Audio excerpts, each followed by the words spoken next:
Digital आज़ादी या फिर डिजिटल बदमाशी। देखिए, ये सच है कि डिजिटल मीडिया ने हमें ताकत दी, आवाज़ दी। अब देखें कि छोटा सा मोबाइल और फिर इस मोबाइल के अंदर पूरी दुनिया। लेकिन मैं समझती हूँ कि जब यही आवाज़, यही ताकत गाली बन जाए, जब यही माइक किसी की इज्जत उछालने का हथियार बन जाए, तो फिर ये आज़ादी नहीं रहती। फिर मैं ये समझती हूँ कि ये फिर डिजिटल बदमाशी बन जाती है कि आप किसी की मजबूरी को कंटेंट बनाएं, किसी की बगैर इजाज़त आप वीडियो बनाएं और फिर इसको कंटेंट बना दें और फिर इसको वायरल करें। अच्छा, 1-2 दिन पहले कुछ रीसेंट इंसिडेंट मैं आपके साथ शेयर करूँ, बड़े इंटरेस्टिंग भी हैं। कुछ दिन पहले मैं मार्केट गई और मार्केट में कुछ चीज़ें खरीद रही थी। अचानक एक सो कॉल्ड साफ़ी यूट्यूबर, उन्होंने माइक मुँह के सामने रख दिया बगैर परमिशन के कि भाई बहुत ज़्यादा महँगाई है, आप इस पर क्या कहेंगी? तो मैंने उनसे बड़ी एहतराम के साथ कहा कि चूँकि मैं फैमिली के साथ हूँ, बहुत जल्दी मैं बात नहीं कर सकती। उन्होंने फिर कहा, भाई छोटा सा सवाल है मैडम, एक लाइनर अगर जवाब दे दें। मैंने कहा मैं नहीं दे सकती। मैं तो जैसे तैसे वहाँ से निकल गई। फिर मेरे साथ ही एक खातून खड़ी थी, बड़ी बापर्दा मुहज़्ज़ब खातून लग रही थी। उन्होंने बड़े एहतराम के साथ कहा कि मैं नहीं बात करना चाहती। तो वो आपस से बाहर ही हो गए। उन्होंने कहा कि देखिए भाई, महंगाई है, मुल्क के ये हालात हैं, आप लोग बात नहीं करेंगे तो फिर कौन बात करेगा, फिर तो हालात ऐसे ही होंगे। पूरा लेक्चर।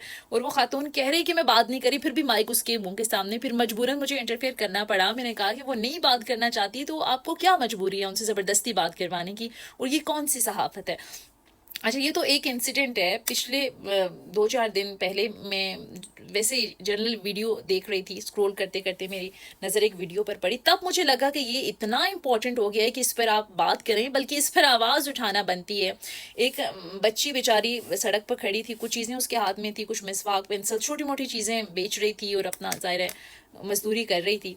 और एक यूट्यूबर जो है वो उसके पास गया और उससे कहा कि इतनी रात को सड़क पर आप बैठी हैं, आपको क्या मजबूरी है ये चीज़ें बेचने की?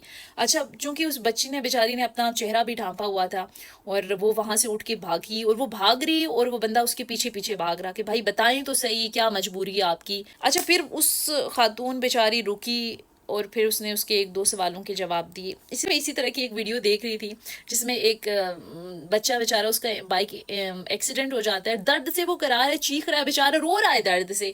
और अचानक से ना कहीं से माइक उसके सामने आता है और उसे पूछते हैं, भाई आप कैसा फील कर रहे हैं?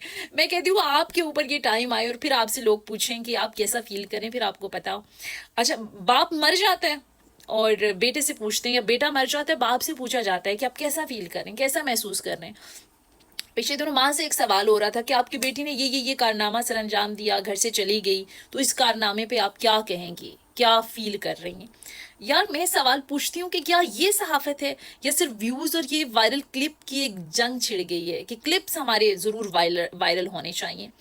हर बंदा यहाँ पर सहाफी बना हुआ है।